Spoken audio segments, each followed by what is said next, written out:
Warp drive active. You are listening to WEDN Radio, the sound of the cosmos.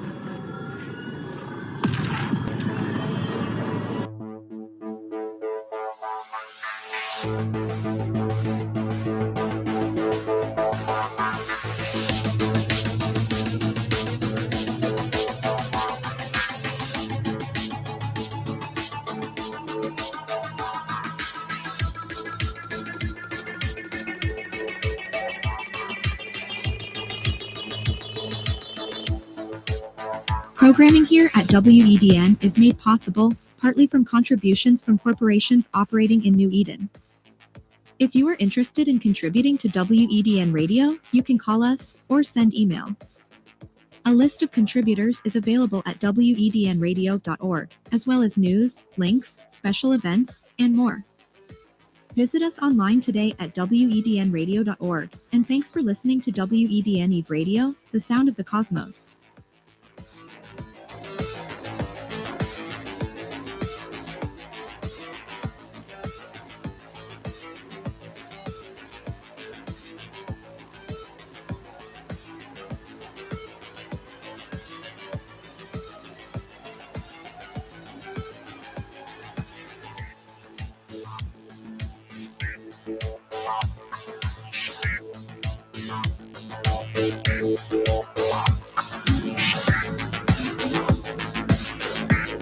Token permission requested. Double request.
You are listening to WEDN Eve Radio, the sound of the cosmos.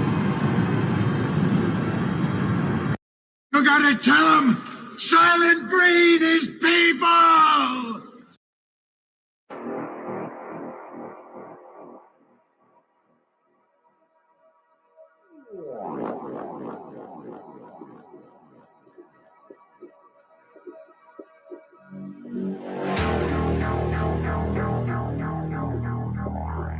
Check. Check 1, 2. Check. Check 1, 2. Check 1, 2, 3. Check. Check 1, 2. Check.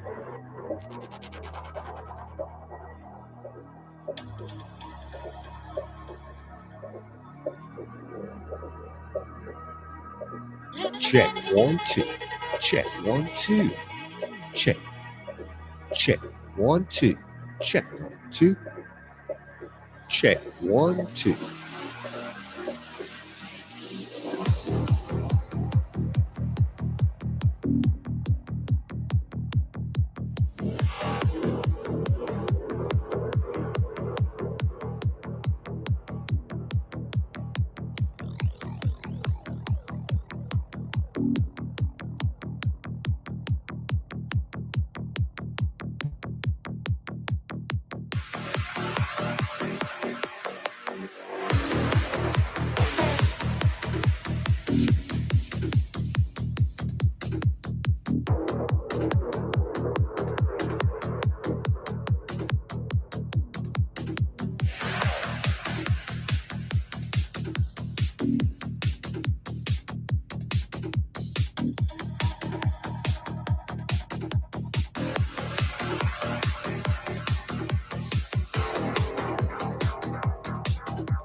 Docking permission requested. Docking request accepted.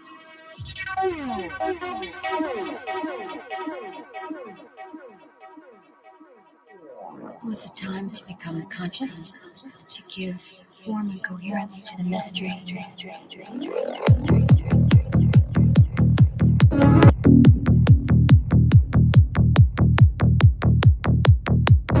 There is a divine.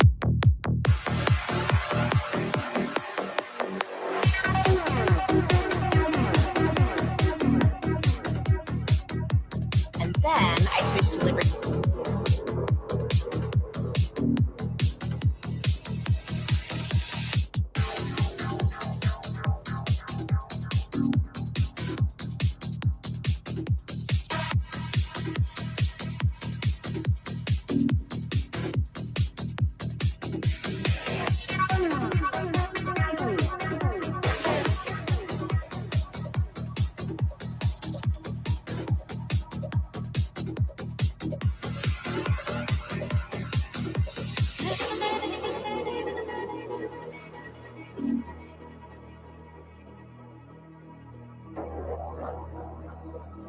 I think I want to get out of this rabbit hole.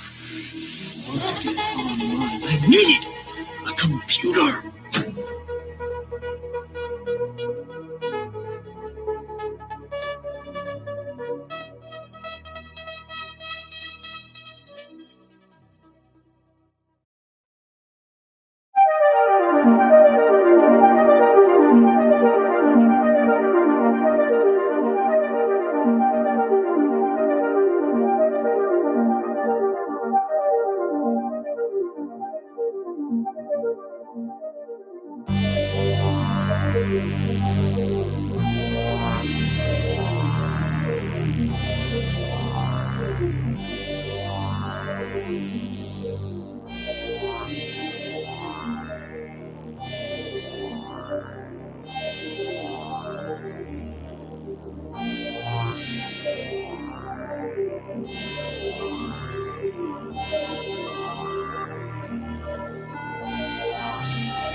You are listening to WEDN Eve Radio, the sound of the cosmos. You want answers? I think I'm entitled. You want answers? I want the truth! You can't handle the truth! Nidhogger's here. Stand by. Clear. Point on the Nidhogger. Sonos up.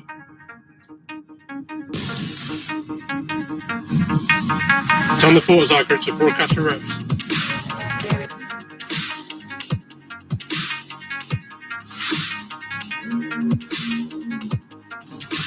Bump him up if you can. Get a scram on him. Scram's on. Make sure you get traverse with it.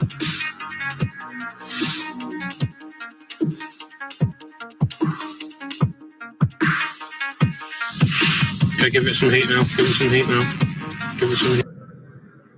You are listening to WEDN Eve Radio, the sound of the cosmos.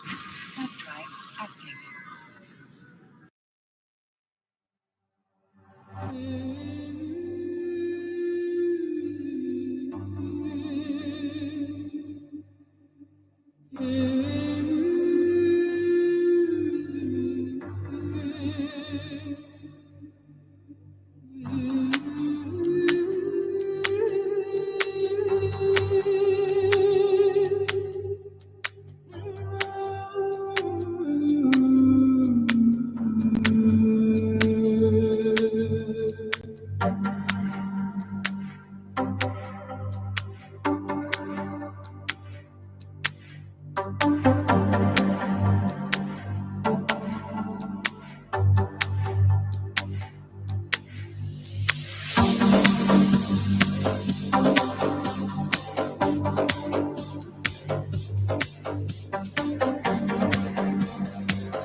Autopilot engaged. Warping to station. Warp drive active.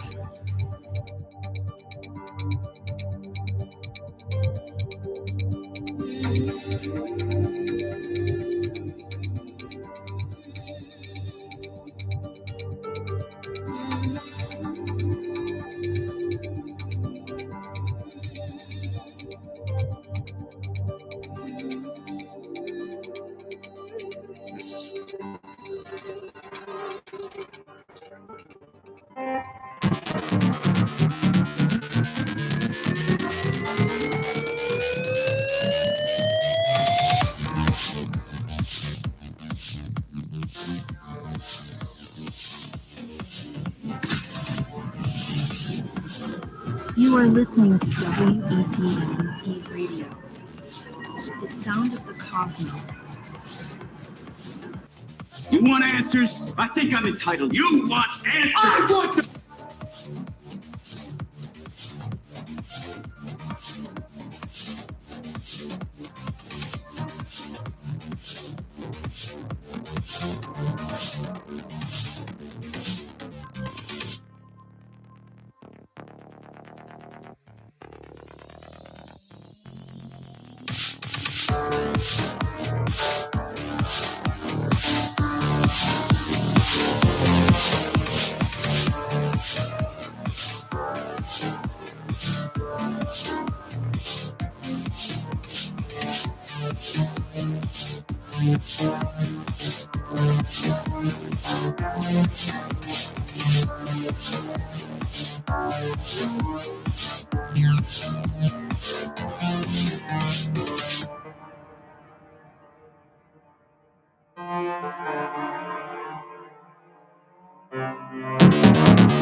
Autopilot engaged. Warping to You are start. listening to Drive WEDN active. Eve Radio, the sound of the cosmos.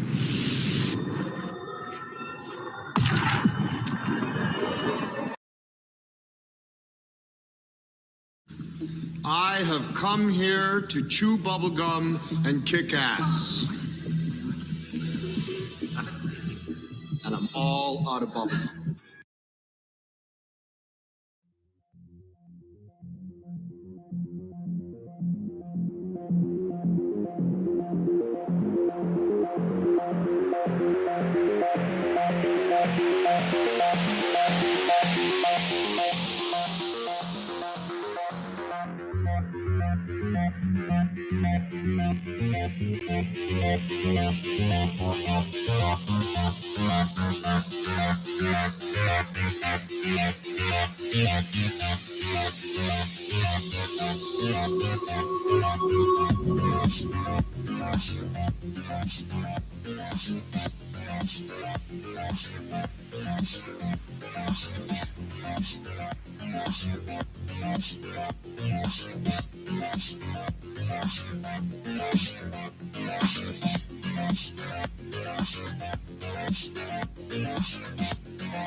I think I want to get out of this rattle. I want to get online. I need a computer.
Beware the beast man, for he is the devil's pawn.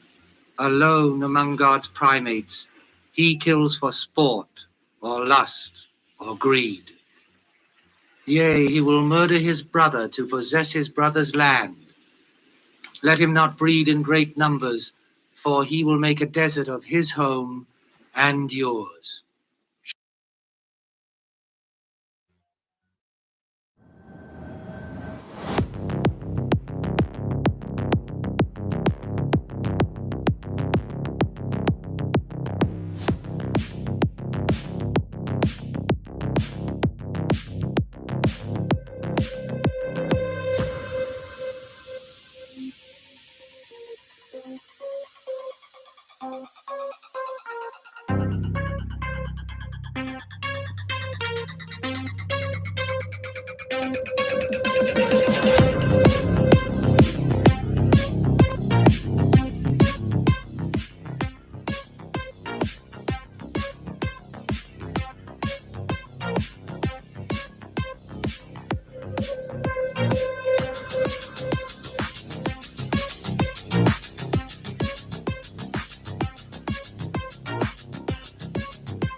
Programming here at WEDN is made possible partly from contributions from corporations operating in New Eden.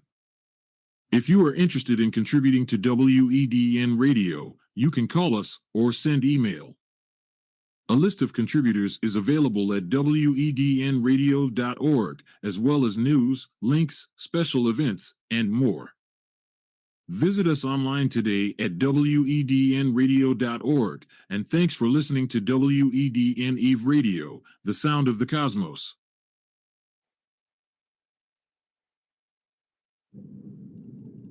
Docking permission requested. Docking request accepted. You are listening to WEDN Eve Radio, the sound of the cosmos. I've seen things you people wouldn't believe. Attack ships on fire off the shoulder of Orion. I watched sea beams glitter in the dark near the Tannhauser Gate.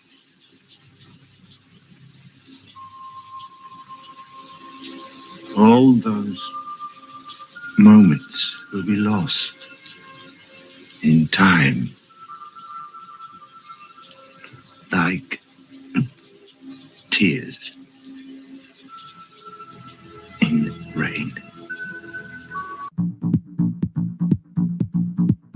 Hi, this is Katie Cool, reporting for WEDN Eve Radio.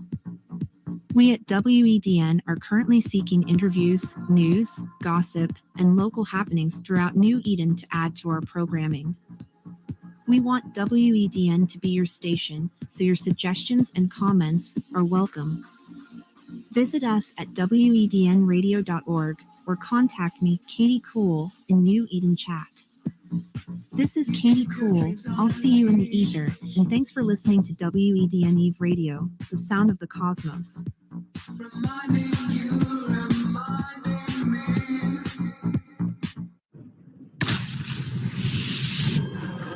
You are listening to WEDN Eve Radio, the sound of the cosmos.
I shall leave you as you left me. As you left her. It doesn't matter. Eternity. You want to feel Dead planet. You want to know that it doesn't happen. Do you want to hear about the deal?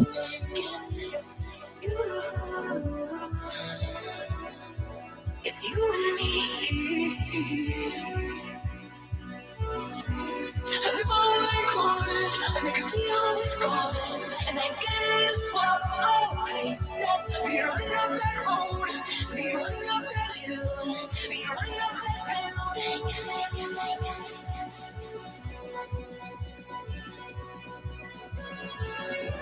Say I'll be cool.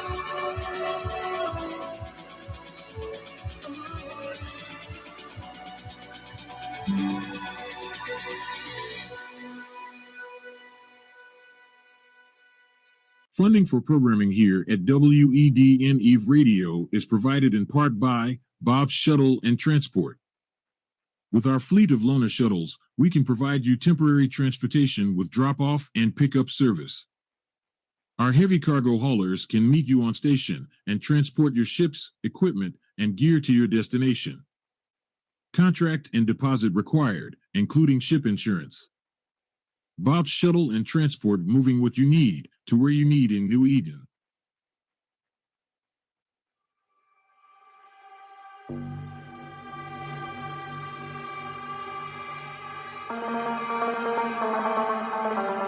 Sentience of internal, external, or virtual existence.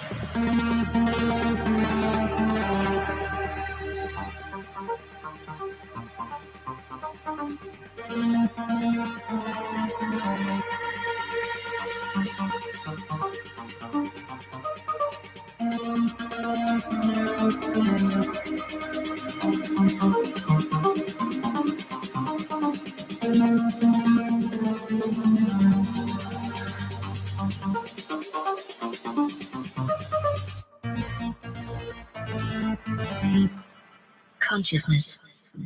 Autopilot engaged. Warp engine station. Warp drive active. Sentience of internal, external, or virtual existence.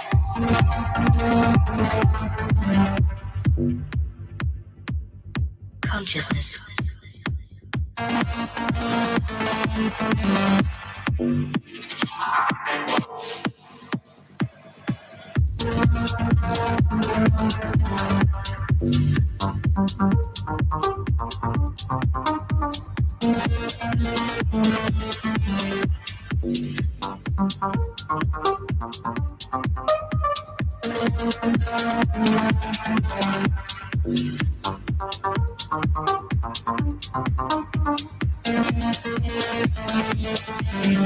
Sentience of internal, external, or virtual existence.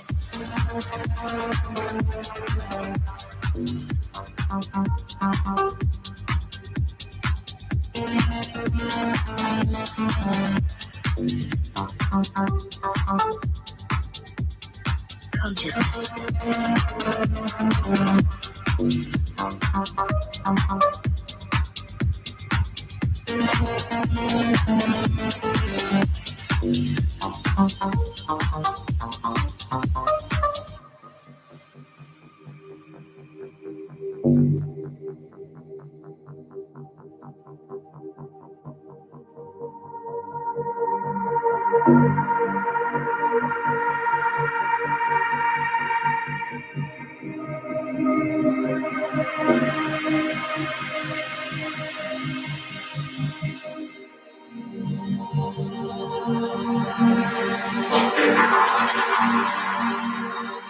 Consciousness.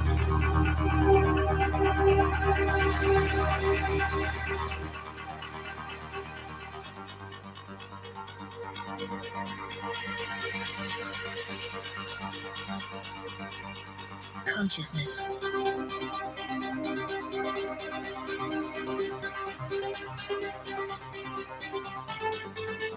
Sentience of internal, external, or virtual existence. Consciousness.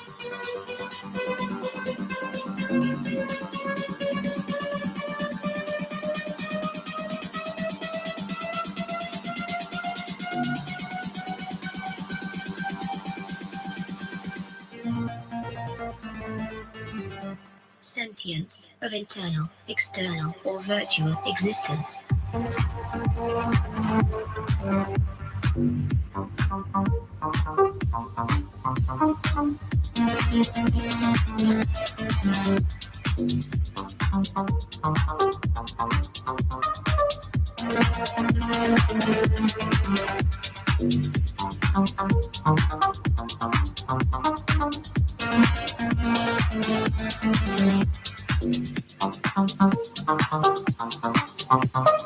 Consciousness.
Look at him, he's heading for that small move. I think I can get him before he gets there. He's almost in range. That's how long. a space station. Too big to be a space station.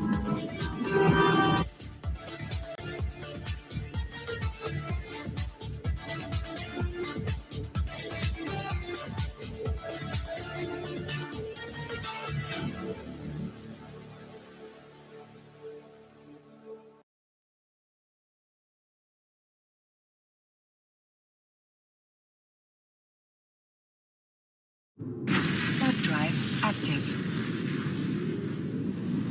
You are listening to WEDN Eve Radio, the sound of the cosmos.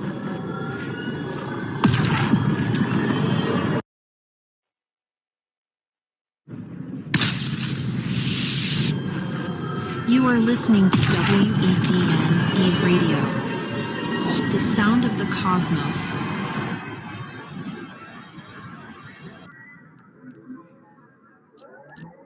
Docking permission requested. Docking request accepted.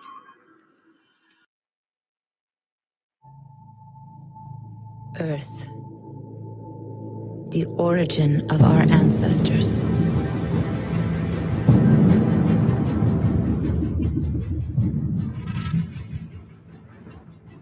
A century had passed since they discovered the Eve Gate. A wormhole. Passage to a remote corner of the universe. New Eden.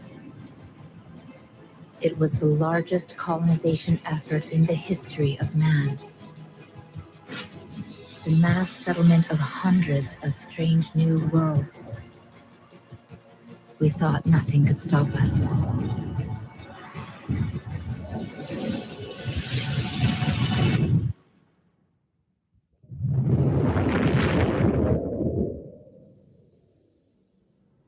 After the Eve Gate collapsed, countless colonies perished. The scattered survivors forgot the old world. Fragments of mankind, light years apart, lost contact.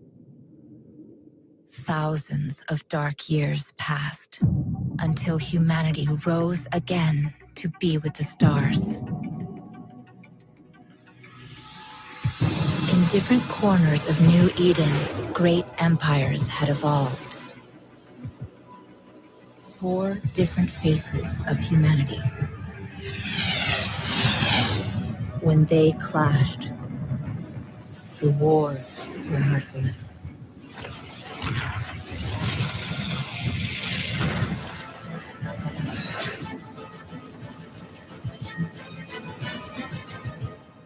Out of the years of conflict, a new kind of human emerged. One capable of immortal life. To transform into this rare breed, we pay the ultimate price. At the moment of death, our mind is transferred to a fresh clone. We have become immortal. You are listening to a special presentation from WEDN Eve Radio, the history of New Eden then and now. We will be right back. You are listening to WEDN Eve Radio, the sound of the cosmos. Funding for programming here at WEDN Eve Radio is provided in part by Bob's Shuttle and Transport. With our fleet of loaner shuttles, we can provide you temporary transportation with drop-off and pickup service. Our heavy cargo haulers can meet you on station and transport your ships, equipment, and gear to your destination. Contract and deposit required, including ship insurance. Bob's Shuttle and Transport, moving what you need to where you need in New Eden. And as our age begins to dawn, they will learn to fear us.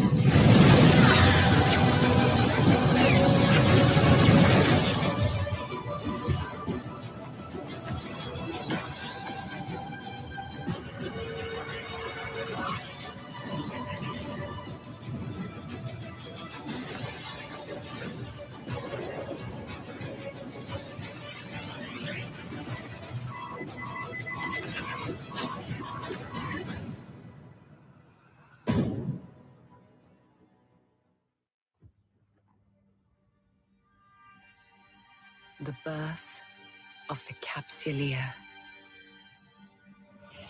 A sacred act.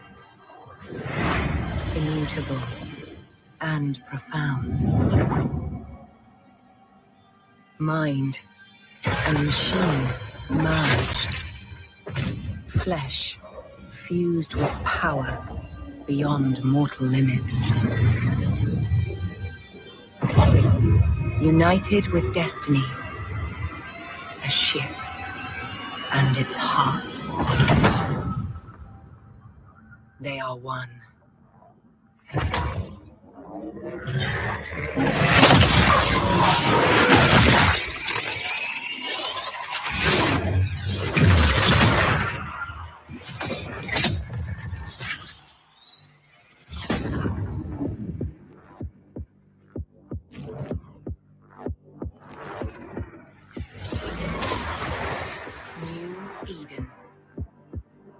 An oasis of life in an uncharted void. A galaxy where power and wealth spur humankind. Where 4 great empires seed the fractured renaissance of man.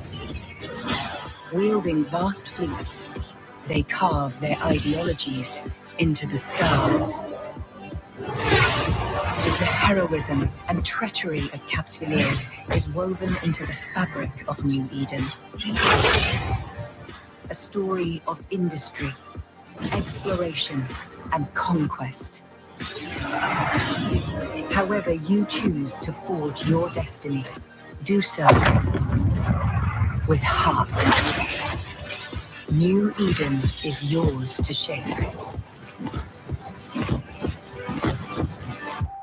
This is where your legend begins. You are listening to WEDN Eve Radio, the sound of the cosmos.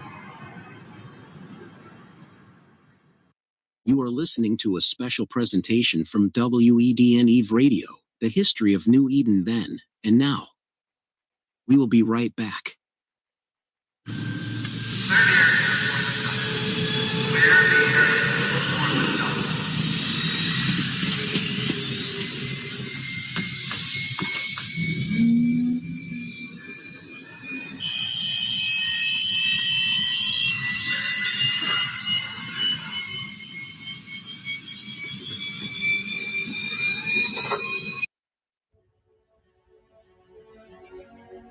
The vastness of space intrigues and terrifies us.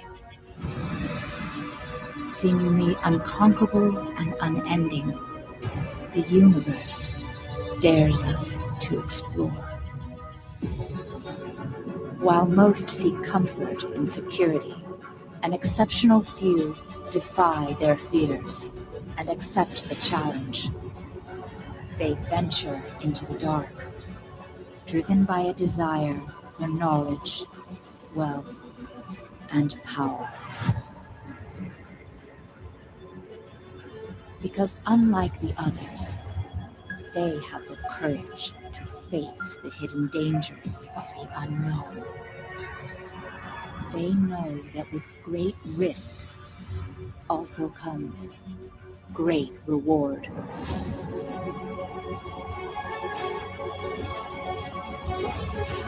Let us cast off our fear. This is the age of discovery.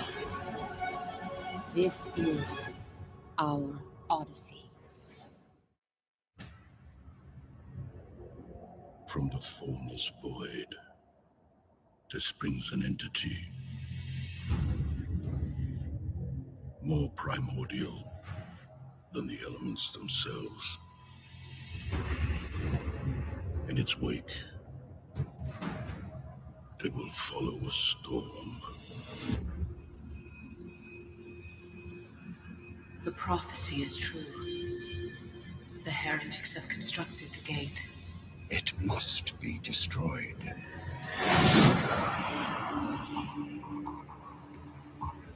Commanders, it is the dawn of a new era. Today, we hold the key to new worlds. wealth, and our independence. Ignition sequence initiated. Stand by for perimeter evacuation. Once the gate is active, it will change our world forever. The fleet awaits your command, my lord.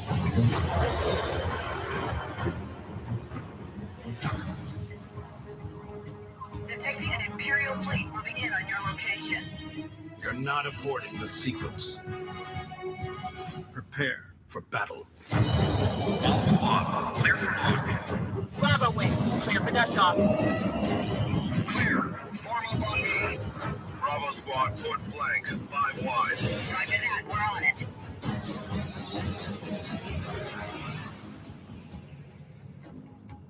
All wings in position. Blockade is ready.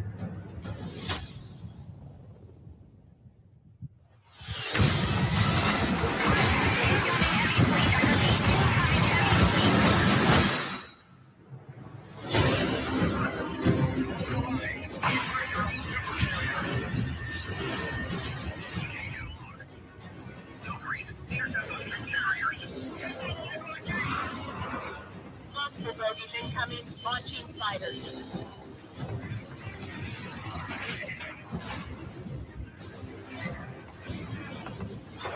Retuning feelers online. Clear the ignition zone now. Negative. We defend the gate. They're getting through. Prepare for breach.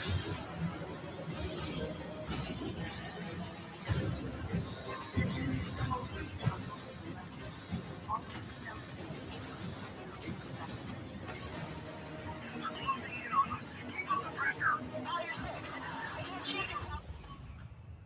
Ignition complete.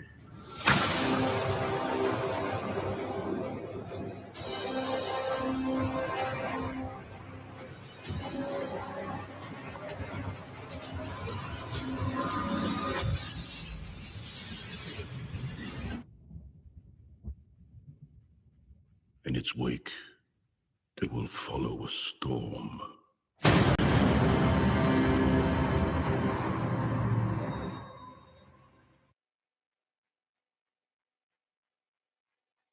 Programming here at WEDN is made possible partly from contributions from corporations operating in New Eden. If you are interested in contributing to WEDN Radio, you can call us or send email.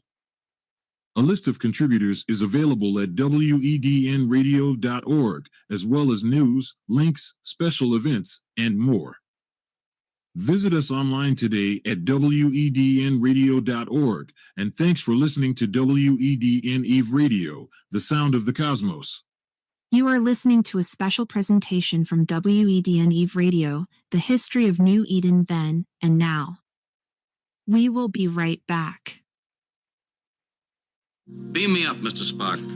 Beam me up. Lock on transporters. Beam us up. Beam us up, quickly. Beam us up home. Beam us up. Prepare to beam us up, Mr. Scott. Beam us up, Mr. Scott. Prepare to beam us up. Scott, prepare to beam us up. Have Scotty beam us up. Beam us up. Beam us up. Scotty, beam us up fast. Stand by to beam us up. Scotty, beam me up. Beam me up. Beam us up now! Earth. A world outgrown, scarred by war and burdened with the advance of our ancestors, compelled the first voyages across space in a desperate quest to colonize other worlds. Space. Its timeless boundaries and infinite horizons forged the creation of stargates that could bridge the immense distances between the stars. Through mastery of this technology, mankind ventured deeper into the cosmos. Ruthless corporations rose to power, seizing every world within their grasp. When the stargates could take them no further, they turned against each other, igniting conflicts that would last for centuries. The battles raged until the historic discovery of a natural wormhole, a celestial womb through which civilization would be reborn. The first brave pioneers to enter this portal emerged unscathed, transported instantly across the universe to a virgin system they called New Eden. Millions of colonists soon followed in their wake, lured by the vision of paradise through the astral gateway known as Eve.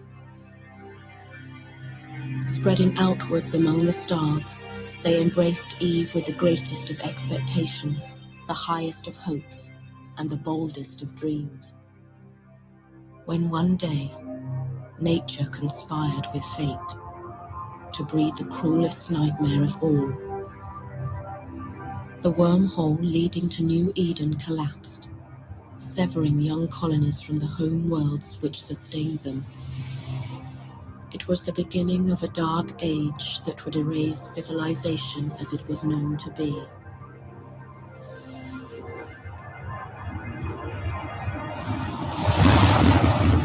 As the accumulated knowledge of millennia slowly eroded, the unfinished worlds of Eve became the graveyards of millions. On the few planets that could sustain life, the last remnants of our race struggled to adapt and survive.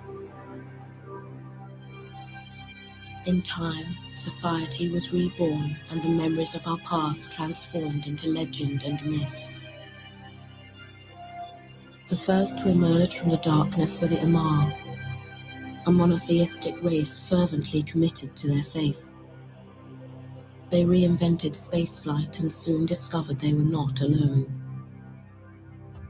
The Amarians encountered the Minmatar race, dismissing them as primitive barbarians destined for a life of slavery. Moving quickly to subjugate them, they launched a merciless crusade against the Minmatar worlds. At the same time, the Gallente race flourished nearby. They created the first democratic republic of the new era and established a regional federation of independent states. The Kaldari emerged as the strongest state among them, driven by the relentless pursuit of economic and military might. Their nationalist ideals soon clashed with Gallente liberalism. Destruction and suffering once again became the defining essence of our civilization. 4 races, torn apart by 2 horrific wars. When all that remained were the smouldering ruins of lost cities and shattered lives, a universal truce was declared to end the despair. For more than a century, the races of Eve have coexisted in relative peace. Prosperity and the pursuit of wealth govern the mission of mankind. We have a destiny to meet, and the courage of our pilots will show us the path. On the strength of your wings, the fate of empires and the hopes of worlds will be decided. Take control of the destiny that is rightfully yours.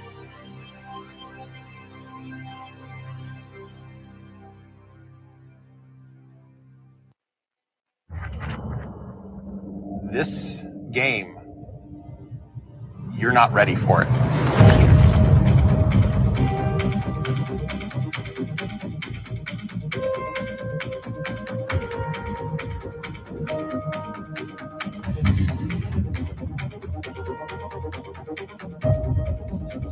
You're in the middle of this beautiful sci-fi environment, and you're seeing intrigue, the espionage, the alliances form, the power that shifts around, and it's amazing to watch. Simple actions can have massive effects. You can cooperate with people, compete with them, make friendships, deceive them, betray them. It's amazing to think that it's all just other players. More players start coming. It just starts this complete cascade of actions, and you don't know what's going to happen. It is a free-for-all. We'll get locked up and shot instantly. People start dying left, right, and center. It's just something that you can't get anywhere else. It's just a rush like no other. Open. Everybody's on this journey and writing their own stories, and that is probably the simplest way I can describe Eve.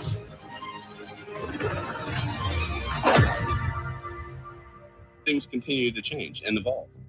It's awesome. I love it. Part of Eve.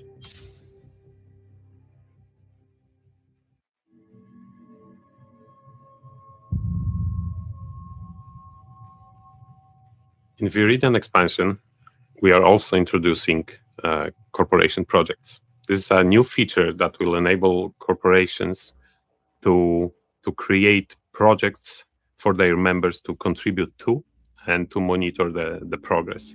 Essentially what this is not something new that we are coming up with. This is what players have been doing for many, many years, because every corporation needs a direction, and every CEO or every director in a corporation realizes that it needs to be communicated to the members what we are supposed to do, what is our goal, what is our purpose, and how we achieve that. So today, all of that is done in third-party tools usually. I mean, in game to some extent as well, people are using bulletin boards for the corporation to communicate what kind of projects the corporation is engaged in and how you as a new member or as a regular member can contribute to them. So we're adding a tool that enables all of that within the client, where the corporation managers, which means the directors or the CEO, can create a new project, and then that project becomes visible to every member, and every member can see the project name, project description, what are its details, but also what is the contribution method, how they can contribute to this project, what is required of them to do for this project to progress. And then they see the progress made so far on the project. They see the number of people, of other people who have contributed, so they can get a good picture of how popular this project is in the corporation. Or maybe not that many people are doing it, so I should contribute because it might be important for the success of our organization. So all this comes from how corporations are an important structure, social structure in Eve. Basically, this is the basis of all the social interactions in Eve. People gather in corporations. A corporation is the thing you join first when it comes to establishing a group of people you play with. And every corporation having goals exposed to players helps in communicating what we are doing, how you can help. For Viridian, we are adding 5 types of projects. The first type is what we call manual, where you as a CEO or director can create a project without any contribution method. Essentially, this is just a meter to show and to communicate how well we are doing in particular scenario. So this is a replacement for what players used to do, creating like progress bars from hashtags in text to show how well we are doing, and putting that in MOTD in chat channels. So this is a replacement for that, where everyone can see the actual progression of particular project. The second type of project is about dealing damage to other capsuleers. And for that project, the creator, which is the CEO or director, can specify the organization, which can be a militia, or can be a specific alliance, or a specific corporation, or even a specific character, which means creating a system akin to bounty hunting, where the corporation members can be rewarded for dealing damage to specific character or specific organization. So this enables the corporation to monitor the participation of their members in combat, essentially. Another type of project is mine ore, where the corporation can monitor the ore mined either in specific system or specific type of ore, and later can reward people in their corporation for doing so. The fourth type of project is kill NPC, which means that the corporation can establish a project saying kill 10,000 NPCs, and then every member can contribute to that. that project can be specific to a particular solar system, which means corporations that have in mind increasing military index in specific solar system can use that to incentivize their members to do the rating in that system specifically, because it will play into the strategic index of it. And then the last, and I think the most important one, type of project is deliver item. So this is where a corporation can ask their members to deliver specific type of item to one of their offices or to any of their offices. This essentially will enable the corporations to create buyback programs within the game. So this enables corporation to, one, reward the players who contribute for a particular purpose, whether the corporation needs minerals to build a super capital or a structure. On the other hand, it enables buyback programs where a corporation will just buy the items delivered to it to later resell them in Jita. So in Viridian, we're releasing 6 new types of dungeons or adventures, as we're calling them, called the Homefront operations. And these will immediately be discoverable through the air opportunities. And what we're aiming for with these operations is accessible content. It's optimized for about 4 to 5 players. The intention is that a more seasoned player can take out newer players. It's different types of roles you can test out in this. And there's been a demand for something like this for quite some time in the game that we want to meet with this. And we're really excited about it because you can go in for 15 minutes, meet a couple of new people, test out being in a fleet, test out different types of roles, get decent rewards. Doesn't take a long time. If you liked, the players that you're playing with, and there's some sort of connection, you can immediately go and take on more operations and start, building the seed for, belonging in a group, being a part of something bigger. That is so important for our game. In Viridian expansion, we'll add loyalty point taxes for the player corporations. That means that corporations now will be able not only to tax the income of their members, but also the LP. That enables the corporation to increase their revenue, basically, because the corporations will be able to sell, to exchange the LP for items in the LP stores, and then sell them for ISK. So basically, we are increasing the revenue stream for the corporations. For what that means for the members is that their corporations will be having more resources, which means better infrastructure, and better infrastructure means more opportunities, and more opportunities means more explosions. So that's our goal, just enabling the corporation to increase their revenue. And we've heard a lot from players who participate in various activities related to LP income, that often many players just keep that LP in their wallets, never spend it because it might be too bothersome for them to look for a store. So they would rather have it taken by the corporation and then monetize that way. So we are enabled that feature for them too. All of this is coming out of these year-long studies we've been doing on the friendship machine and how the groups in our game, how they have this tremendous capacity to onboard players into a group that leads to friendship, where 73% of our existing players say that they've made a friend as a result of playing the game. We believe this will strengthen that even further and get a lot more of the players that miss that today to kind of get this on the radar, on the horizons. And for that, we are tremendously excited for.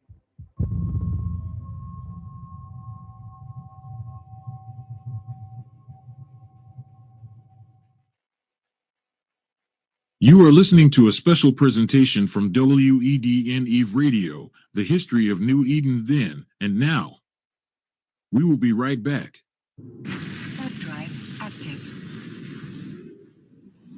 You are listening to WEDN Eve Radio, the sound of the cosmos.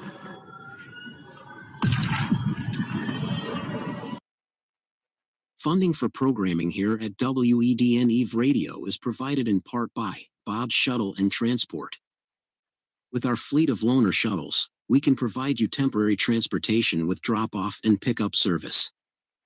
Our heavy cargo haulers can meet you on station and transport your ships, equipment, and gear to your destination. Contract and deposit required, including ship insurance. Bob's Shuttle and Transport, moving what you need to where you need in New Eden.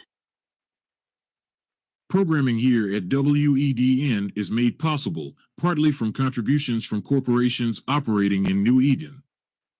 If you are interested in contributing to WEDN Radio, you can call us or send email.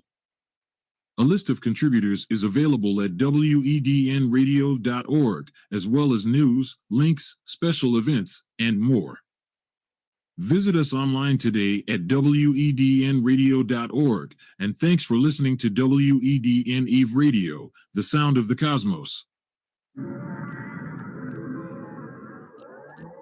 Docking permission requested. Docking request accepted. You are listening to a special presentation from WEDN Eve Radio, the history of New Eden then and now. EVE Online is approaching 20 years since its release back in 2003. In a game where players are the content, people didn't just play EVE Online. For many, it was, and to some degree still is, a way of life. With the hundreds and thousands of player-driven stories and events taking place over the decades, there are a few that people will always remember. Stories that shaped the entire landscape of EVE, with people recounting year after year. And while there are only a few people still playing today who can truly claim, "I was there," the events themselves are forever immortalized in history. And so today we're going to look at some of the more defining moments in EVE Online. Back in 2003, EVE Online was a mere infant of a game. Players hadn't yet organized into the massive sector alliances that we see today, and with most people still learning the game, there was very little attention paid to the notion of screwing other people over. Just a few short months after the game released, a corporation called Mu got its members together and decided that they were going to camp one of the jump gates located in the Mara system, which was at the time a major shipping route. In the course of just a few hours, Mu had destroyed pretty much every ship that tried to jump through the system. At first, players simply stopped jumping in the hopes that Mu would just get bored and move on. But as the hours turned into days and the days turned into weeks, Mu had the system locked down 24 hours a day, and the economy of EVE Online was starting to suffer. Eventually, the players themselves formed what was really the first player coalition of sorts, as they banded together to try and break the camp. But Mu was simply too strong, and the attacking forces were quickly destroyed. Complaints had started to make their way to the forums, and CCP were quick to take notice. In response, the developers themselves formed its own battleship fleet, and in epic fashion drove the Mu pilots away quickly, ending the gate camp. The problem was, though, that once CCP had left, they simply reformed the camp and returned to destroying all ships that entered. Naturally, it was beyond the scope of CCP to babysit the system. They couldn't be online 24 hours a day, so something else had to be done. And soon, Mu pilots began encountering some very odd spatial anomalies that found the fleet scattered to various corners of the EVE universe. Of course, CCP never admitted to using their dev tools to teleport players across the galaxy, but even so, it didn't take long for the Mu camp to regroup and continue its harassment of the Mara jump gates. All things must come to an end, however, and eventually the Mara gate camp ended. Though time hasn't recorded the exact reason for this, one can speculate that the Mu Corporation simply did get bored and moved on. But their actions prompted CCP to make sweeping changes to how Jumpgate system worked, notably by fitting gun encampments around them that would deter anyone trying to camp in the future. These days, of course, gate camping is normal and something that all players are wary of when traveling. But the next time you're sitting at a gate waiting for that activation, think back to Mu and the time of not only the first gate camp, but the first time that CCP formed a fleet to fight its players.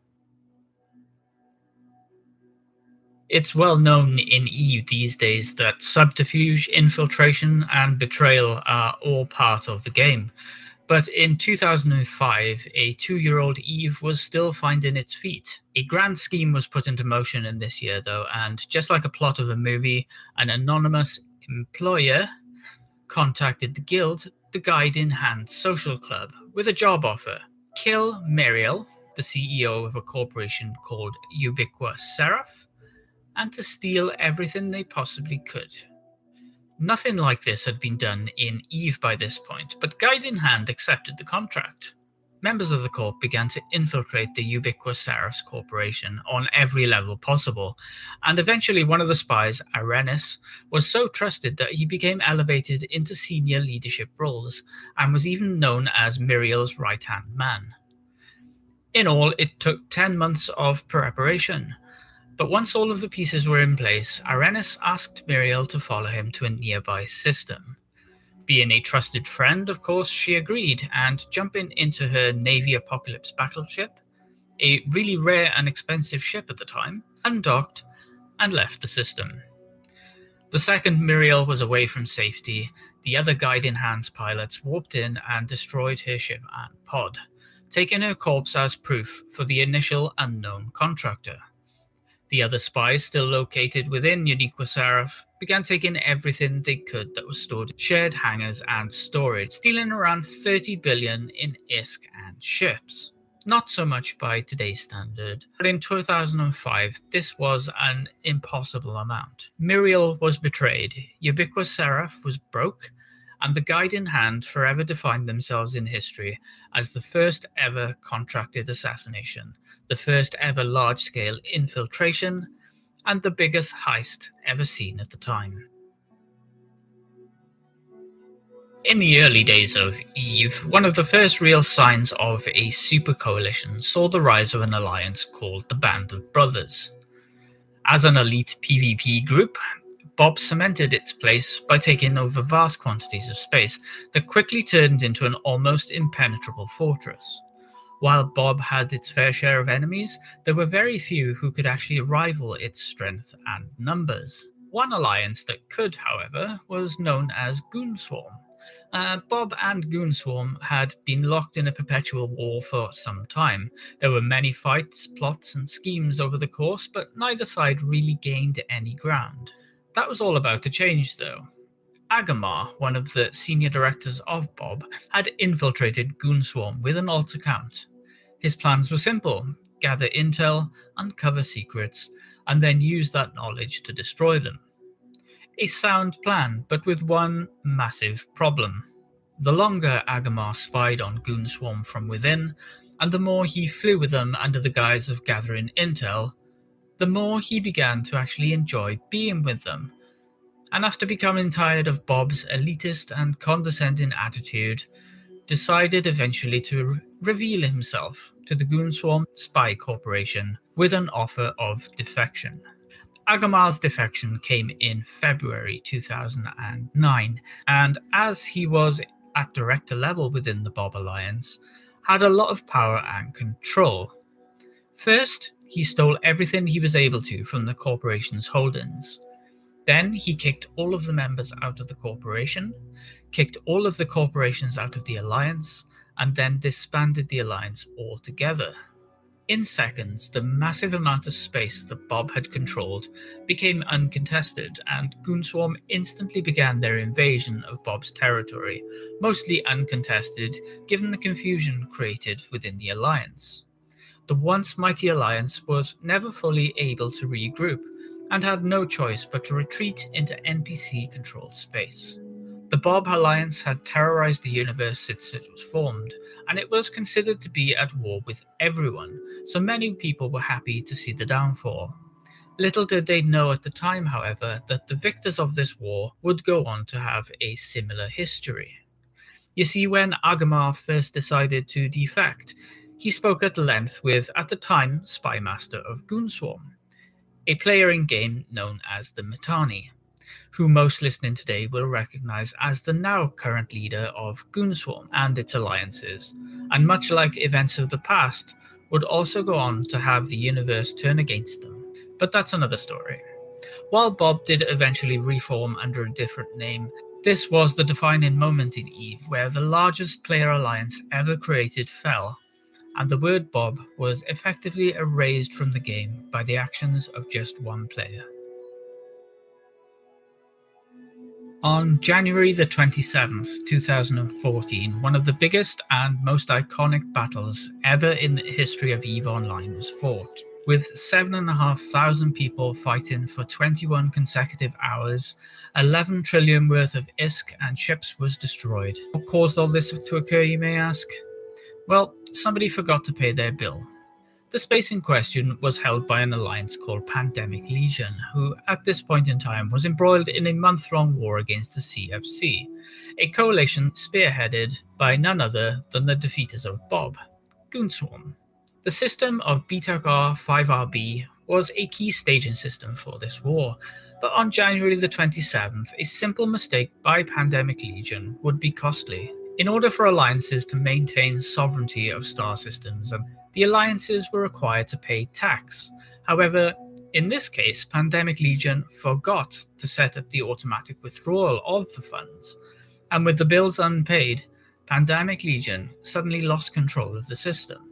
The CFC quickly noticed what had happened and saw an opportunity, so along with its Russian allies rallied every single pilot they could and swarmed the system to try and quickly take it for themselves. In turn, Pandemic Legion also called upon its allies, and soon a massive defense fleet was in position to try and retain the system. Over 21 hours, players from all over EVE came to join the fight.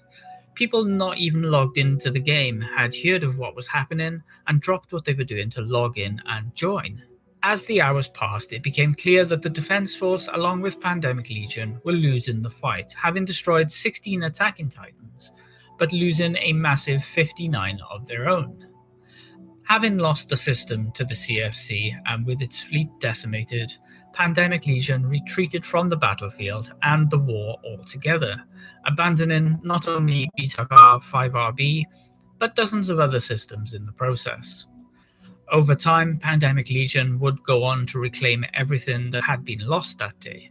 But this was a defining moment in EVE, given the size of the battle and the amount of ISK that was lost. It was also a defining moment, though, for the CFC, and became a pivotal moment in time where many see this as the first step in the CFC's transformation into the Imperium, a coalition that would go on to dominate EVE Online for years to come. From its defining moment back in 2014 at the Battle of BTAC 5RB, the CFC, now turned Imperium, had control of much of the galaxy. A number of wars had already been fought against the Imperium, but in 2020, the galaxy had seemingly had enough. Alliances from all over EVE formed into one super coalition known as PAPI, in order to take out the Imperium once and for all. In days gone by, the CFC, now turned Imperium, once rid the galaxy of Bob's stranglehold, and in almost poetic cyclic fashion, the galaxy was now joining forces to rid themselves of the Imperium. PAPI had one goal: destroy every system the Imperium owned and destroy all of the structures they had placed. The war started slowly, but did gain some traction, with PAPI forces backing the Imperium further and further into a corner. During one rather small battle that took place in M2 TAC XFE system, a new player fighting with the Imperium noticed that PAPI's warp jammer in the system was unguarded, and in the true spirit of an EVE Online new player, just started shooting it. I'm not sure how long exactly this took the newbie pilot, but they did actually manage to push the jammer into reinforcement, and effectively turned off all of the effects that were intended to stop people jumping into the system via Cynos. With the jammer off, this created a window for the Imperium to jump reinforcements directly into the system. But they didn't just call for some backup. The Imperium jumped its entire supercapital and Titan fleets into the system. On seeing this, and not wanting to give the system up, PAPI responded by jumping its own fleets in. A battle that had started that day rather small small enough to be called a skirmish actually rather than a battle, had now turned into a massive super capital brawl, thanks to the actions of one new player who likely didn't even fully comprehend what he had just done. The ensuing battle took over 12 hours, with both sides taking heavy losses, and as a record 257 Titans were destroyed, M2 TAC XFE became a defining moment as the most expensive battle ever fought in the history of EVE Online. Defining moments are happening in EVE every day in some degree or another. While these large-scale, well-known events often take center stage in the news and media coverage, it's the personal moments that happen on an individual scale that really make EVE what it is today. As new players come into the game, it's easy to look at past events and wish that you had been a part of it. But remember, EVE Online is a persistent world, and you don't need to be part of the past in order to create the future. Thank you all for listening to me. It was amazingly nostalgic to look over these stories and write the script for this. I am truly grateful that I was able to take part in a lot of what is covered in this video. As always, a like and subscribe would be considered. As always, a like and subscribe would of course be appreciated, but please leave a comment below on what your favorite defining moment of EVE has been so far. You are listening to WEDN EVE Radio, the sound of the cosmos. You are listening to a special presentation from WEDN EVE Radio, the history of New Eden then and now. We will be right back. I think I want to get out of this rat hole. I want to get online. I need a computer. Funding for programming here at WEDN EVE Radio is provided in part by Bob's Shuttle and Transport. With our fleet of loaner shuttles, we can provide you temporary transportation with drop-off and pickup service. Our heavy cargo haulers can meet you on station and transport your ships, equipment, and gear to your destination. Contract and deposit required, including ship insurance. Bob's Shuttle and Transport, moving what you need to where you need in New Eden. You are listening to a special presentation from WEDN EVE Radio, the history of New Eden then and now. This is the largest trade hub in EVE Online, a massively multiplayer spaceship game with by far the most realistic financial system in the virtual world.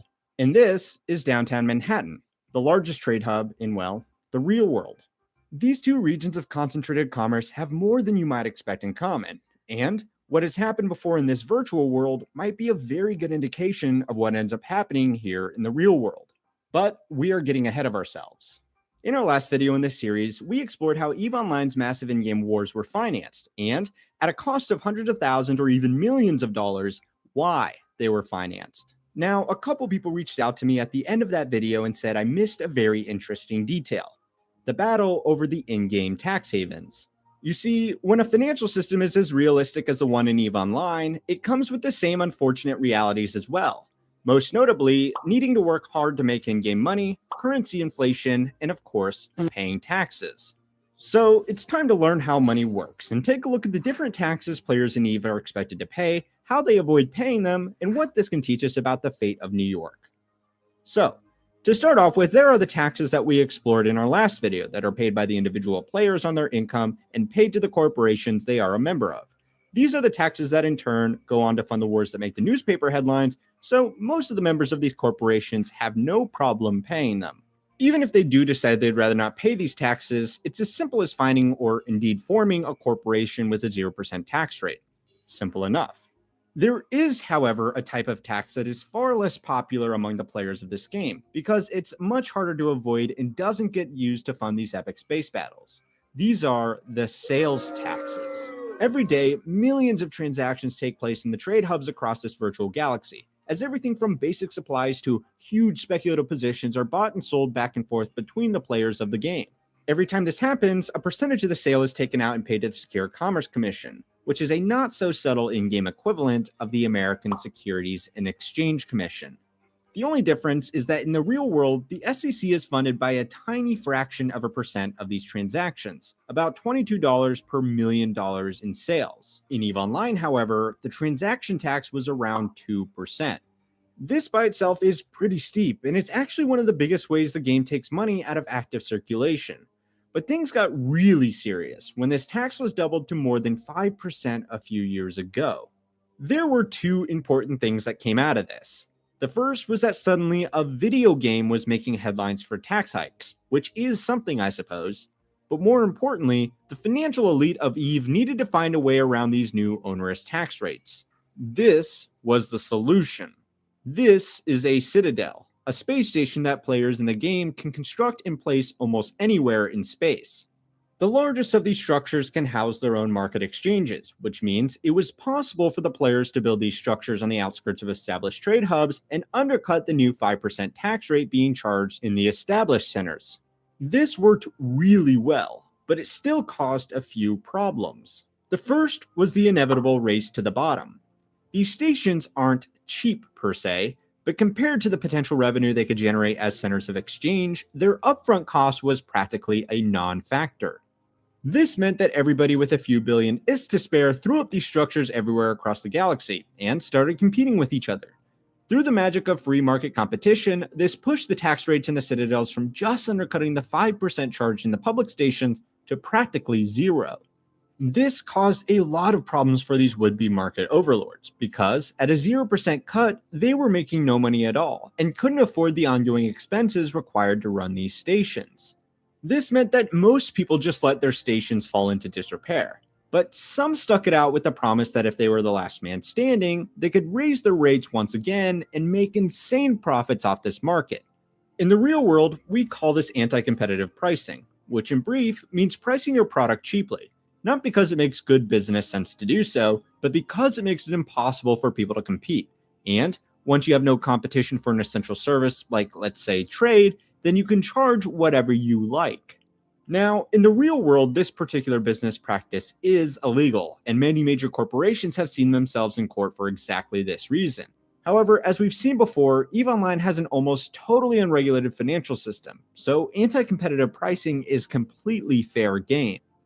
But there is one other thing that's allowed in EVE that's not so kindly looked upon in the real world, and that's shooting down your competitors' establishments. What this meant was that the real solution to this market competition problem was simply to forcefully remove the competition. Eventually, only the largest and most powerful alliances in the game were able to maintain these structures, and a price equilibrium was established at around 1% for every transaction. This was still more than enough for these empires to maintain and defend these facilities while making a healthy profit. In fact, these private trade hubs have become so lucrative that competition for them has been a major driver of the wars that we explored in our last video. Now, for a video game, this is great. Spaceship shooting at spaceships is what it's all about. But in the real world, governments wouldn't be quite as keen on seeing Amazon Express shipping some heavy artillery fire to Walmart because it happened to steal some of its customers. This means that more subtle measures are taken, but it also means that competition is an ever-present issue for small businesses, big businesses, and even governments. And here's where we can use EVE Online to teach us a lesson about that real-life trade hub. You see, New York is a lot like the old public trade station. It's home to the largest financial center in the world, but also some incredibly high state income taxes. For this reason, the state has seen an increase in its wealthiest residents moving just outside the state lines to New Jersey. New Jersey's state income taxes are far lower than those levied in New York, and it's still close enough to Manhattan that commuting in and out every day is possible. This exodus of wealthy New York workers across the Hudson is part of the reason why New Jersey has recently become the wealthiest state in the US. But this causes a lot of the same issues that we saw in EVE. The process of wealthy individuals moving to more accommodating regions is called capital flight, and there are a number of reasons why it can happen.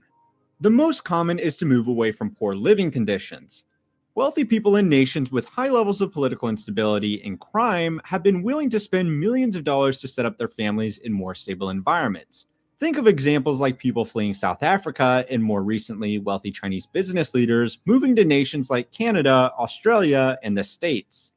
The other big driver of capital flight is to avoid tax. Although it must be recognized that this is far less common, especially when it involves moving from one country to another. But moving from one state to another, especially when that other state is only a few miles away, well, that's a different story. It's much easier. You don't need to change jobs, you are still amongst your friends and family, and your kids might even still be able to go to the same schools. Now, people moving just outside the commercial centers to avoid paying taxes sounds familiar, right? And so too are the problems. For starters, it becomes harder and harder to maintain public services when the people you are providing those services for are paying taxes in a different state. This means that governments are either forced to run budget deficits or tax the remaining residents more. But if they tax the remaining residents more, this will only accelerate the process of people leaving to avoid said taxes. Of course, the backup solution of waging war on the competition probably wouldn't go over too well here in the real world, but that's okay. Because EVE can also give us a glimpse into the future of what happens when you just let this play out. Everything in this video game happens at a much faster pace than it does in the real world, where moving from New York to New Jersey might take a family months of selling their home, buying a new home, convincing their partner, and all that fun stuff. Moving across the borders in EVE might take a few minutes of travel in a spaceship. And what we have seen from this miniature model of the real world is more or less what you would expect.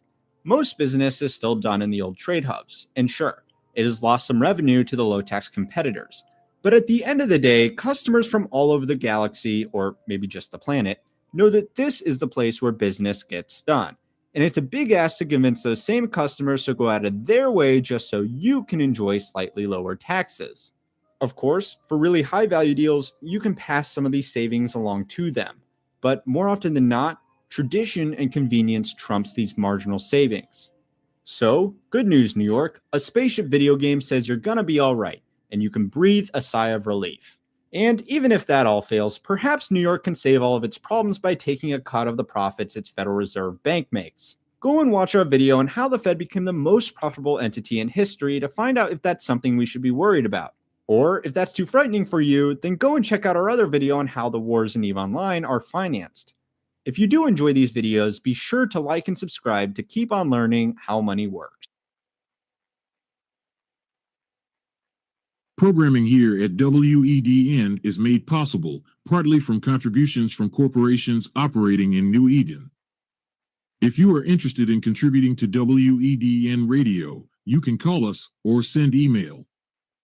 A list of contributors is available at wednradio.org, as well as news, links, special events, and more. Visit us online today at wednradio.org, and thanks for listening to WEDN EVE Radio, the sound of the cosmos. Autopilot engaged. Warping to station. Warp drive active. In science, we have this thing called astronomical units, or AUs. This is a unit of measurement that measure the distance of Earth to the Sun, which 1 AU is equal to 1.495978707 times 1011 meters. Yep, we are talking about scientific notations here. If anything, it is proof enough that anything who uses this stuff is truly expansive and definitely, indubitably larger than Earth. EVE has 17 AU, and for further details, it has 8,000 star systems. And if you really want to know its size in kilometers, then it is 249 sextillion square kilometers, which cements EVE as one of the biggest games out there. We all have dreams of greatness. At Upwell Consortium, we have made this dream a reality. The Citadel. Your city in the heavens. A testament to the ingenuity and spirit of humankind. Unlock your true potential and build the life we know you deserve. Together, we can and will make it. Alright, we're coming in close range. Spread the grounds and away. We need to keep them from NGD. Train, hold position. Interceptors. Get some rebels in the middle.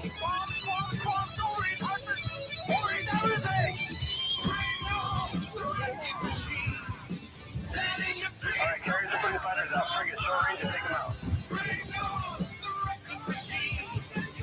Dreadnought, you are 80 degrees.